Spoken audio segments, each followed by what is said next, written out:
So let's go ahead and begin on pull stations now. And yes, I will be pulling and resetting all of them. So let's go ahead and get started. So first up, we have a Firelight BG12, just your basic BG12. This was the first pull station that I ever received. And it is a bit broken at the current moment. And I'll show you why. But just your basic BG12. Takes the hex lock. There's the back. So let's go ahead and pull it. There we go. There's the Allen wrench for it. Goes into there.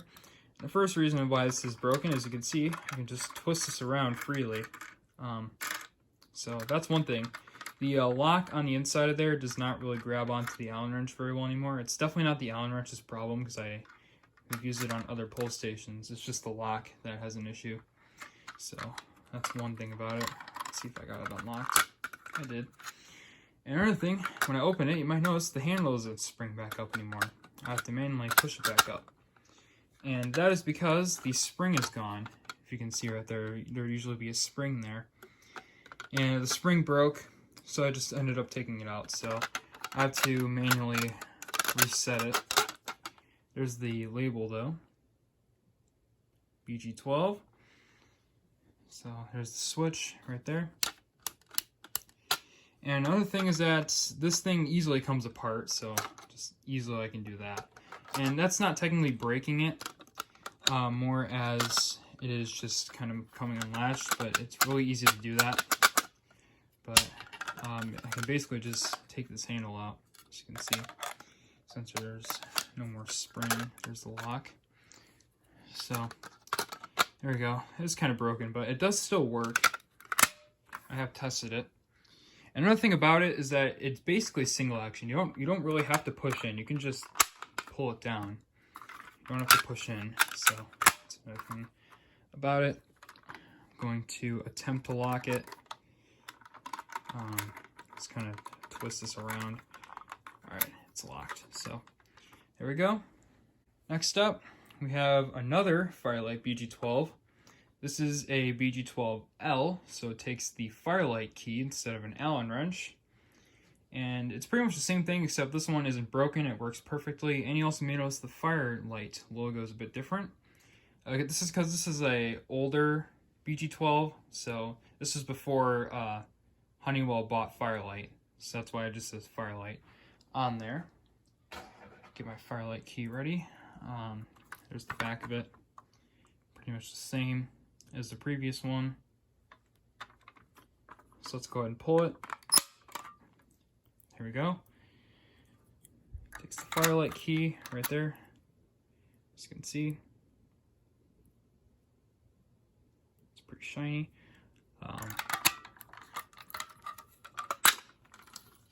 So there we go. As you can see, the handle sprung back up because the spring is actually in there. As you can see, there's the label. And there's the switch. This one has a bit of a different switch design. It feels a lot cheaper than the previous one though. But anyway, it's the BG12L. So there you go. Alright, so next up, we have two Firelight BG10s. And I just thought of bringing these two together just so I wouldn't have to just kind of show them afterwards.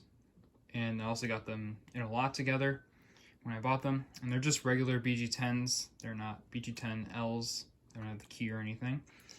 So I'm gonna go and set that one down for a bit. There's the back of it. There's the back of that one, pretty much the same. So let's go ahead and pull both of them.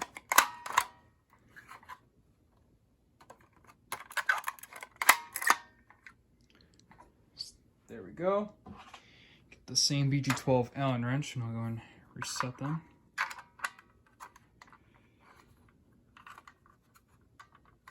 Get that unlocked.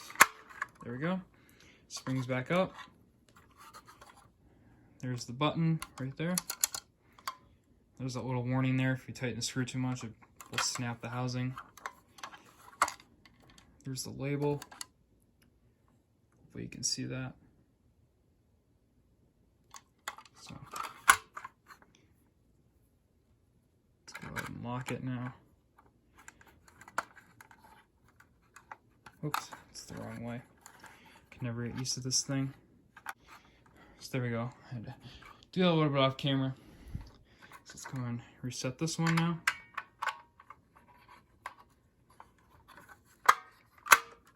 So there we go. There's the button on this one. Same label. So there you go.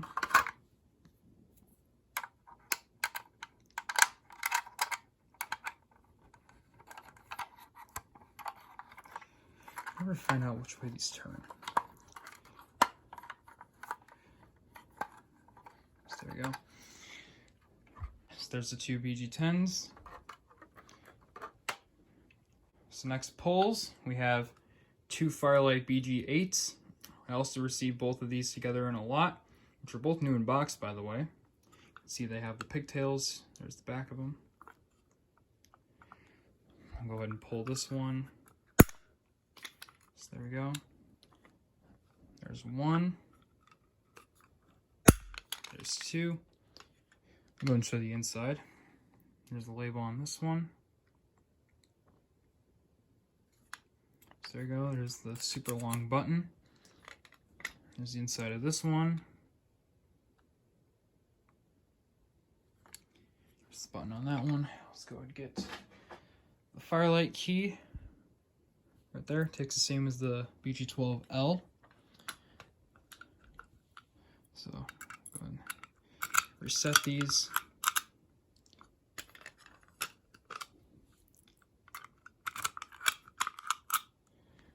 So there we go. It's the two BG8s. So next up, we have a Firelight BG6. Cool thing about this pull station is that I actually got it new in box. There's the label on the side there. There's a little Farm Marshal approved sticker. There's the back. This one has pigtails. Some of them have terminals, but mine has pigtails. Let's go and pull it. There's the Allen wrench for it. There's a little screw up top here.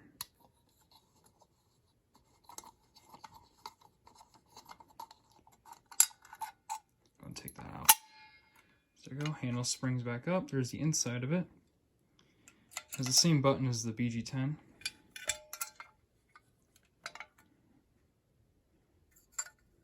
So there you go. It's the inside.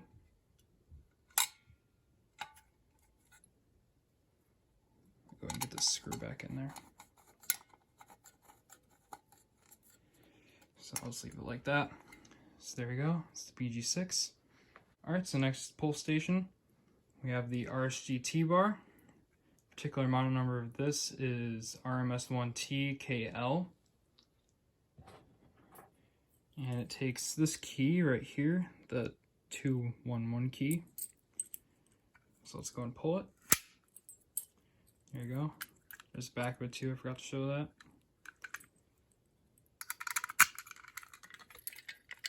And I'll have to flip that up because it's not spring loaded. There's the label right there.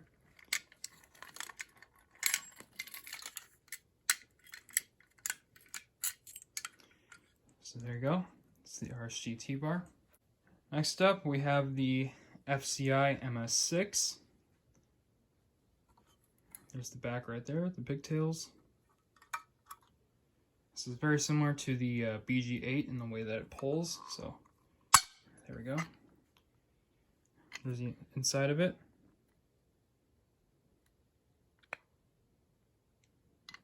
And there's the button right there. There's the front part, or the lever I should say. Takes the FCI key right there.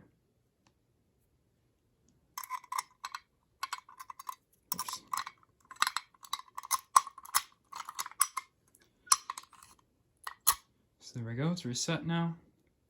So there's the MS6.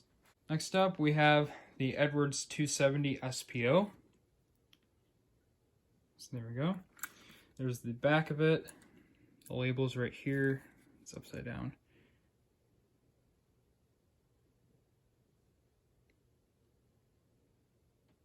There you go, there's the terminals right there. Let's go ahead and pull it. Takes a flathead screwdriver to reset. So there's the inside of it. There's the switch. This front there, this is where you put your brake rod in. So there we go. All right, the next pull is another 270 SPO. This one is completely broken though. As you can see, it doesn't lock very well anymore. There's no switch. The switch is absolutely non-existent. There's the label though, if you want to see that. It's basically the same as the previous one. And as you can see, the terminals are missing, and that's because I stole them. I stole the terminals out from this and put them in my 9219 because it was missing terminals when I originally got it. And this one, when I originally got it, was broken. The switch inside of it that used to be right here was busted. So eventually I just ended up taking it out and just taking all the wires out and stuff. And then I just kind of took some other extra parts around. This is another one of those mess around devices that I have, and the spring's not even in the lock anymore, so it doesn't like to lock. It can actually get stuck on there and somewhat close, but other than that, this thing is just, once again, another one of my garbage devices. Very broken. I'm still going to keep it around though, just in case I need it for extra parts or something. So yeah.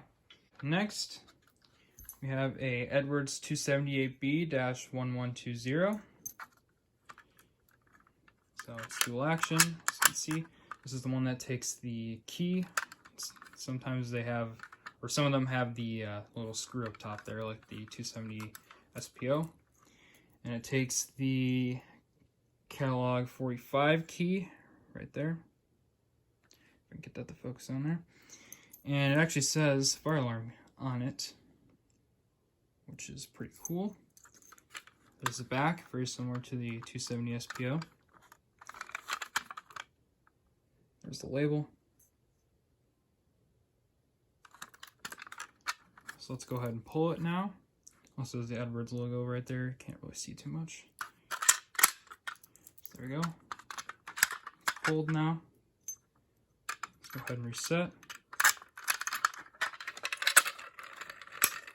So there's the inside and the inside of there.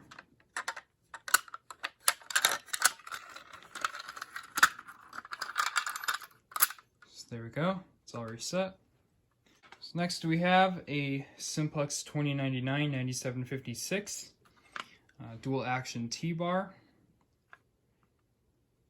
So there we go. It is dual action. As you can see by the push lever there. There's the back of it. See, there's a little label right there. It shows the model. And this is a newer T-bar, a fairly recent one. You can tell by the Simplex logo right there. And that it has this little support bracket on here for the switch. So let's go ahead and pull it. And it takes the very well-known Simplex B key right there. So there we go, automatically resets because it is a spring-loaded handle. Here's where the push bar is right there. Lock. There's the back of it. The button. There we go. There's the label. This is made in 2020, so like I said, it is a fairly recent, or very recent T-bar. So there we go. So next up we have a Simplex 2099 9754. Basically the exact same device as the previous one, just that it is single action instead of dual action. So there we go. This is another really recent T-bar. You can tell by the logo right there. And then it has the little support bracket on the back for the switch and the terminals. There's another little label right there. A lot of the newer Simplex devices have that. My TrueLords have them. Yet again, takes the same B key right here. Let's pull it. Very simple. Let's go and reset. Same spring-loaded handle. There's the inside label. So there we go. Just the button. It's essentially the exact same pull station as the previous one. It's built the exact same way. So there we go. Next up, we have a Simplex 4250-120. The classical T-bar right here. There's the back right there. There's the terminals, and the switch. So there we go. There's the Simplex logo. Let's go ahead and pull it. And it also takes the B key, but I actually have a different style B key, sort of an older style one to get more into character here. It's cat number 30, catalog number 30. This one does twist a different way than the other ones. There it is, reset. There's the label, 4250-120. There's the button. There's the back part of the front. That's where the handle is. So there we go. This is currently my favorite pull station in my collection. Narrowing down to the final pull stations, we have a Chevron pull station. I'm not really sure what brand this is because if you look on top here, the label is entirely scratched out and gone. From the listing that I bought this from, it said it was a Simplex 4251-111, so I'm going to say it's Simplex. It doesn't really look too much like the Simplex Chevron, so you can see it has an entirely white handle, and it's just the regular Chevron, not the local one. There's the back, terminals, and this doesn't really have a label anywhere on it, so that's kind of interesting. Here's what I used to reset it, by the way. Little Allen crank thing. So it looks very similar to the standard electric chevrons. So let's go and pull it. There we go. Let's reset it now. The lock is very noisy, as you can hear. So there we go. There's the inside. There's the button right there. There's the back of the front handle. There really is not any sort of labeling on this, so that's really all there is to show. Go and lock it. So there we go. Pretty unique pull station. Alright, the last pull station and also the final device of my collection is the Faraday 10123-1. So, pretty cool. There it is. It takes that little weird key thing right here to reset. So, there's the back. There it is. There's the label. So, let's go ahead and pull it. So, there we go. It takes the little key thing right there. Turn that. Go ahead and open it up. There's the weird little button right there. That is what activates it. It's kind of a little nub sticking out. There's the handle right there, the back of the front. It's like what I would call it. There's the lock. So I'll go ahead and pick that back up. So there we go. It's the Faraday 10123-1, one of my favorites.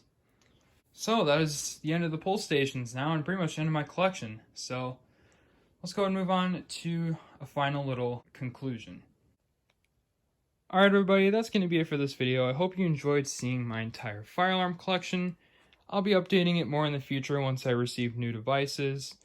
But as far as uploads for this channel, I'll be uploading some individual fire alarm tests with some of these alarms here, or demonstrations, or also some reviews from new alarms that I get in the mail. And eventually, I'll hopefully be able to get some fire drills in action, whether that be at my school or just any other building that I'd be in, to luckily encounter fire alarm activation. But besides that, I hope you enjoyed this video as much as I did recording it, and I'll see you in the next video.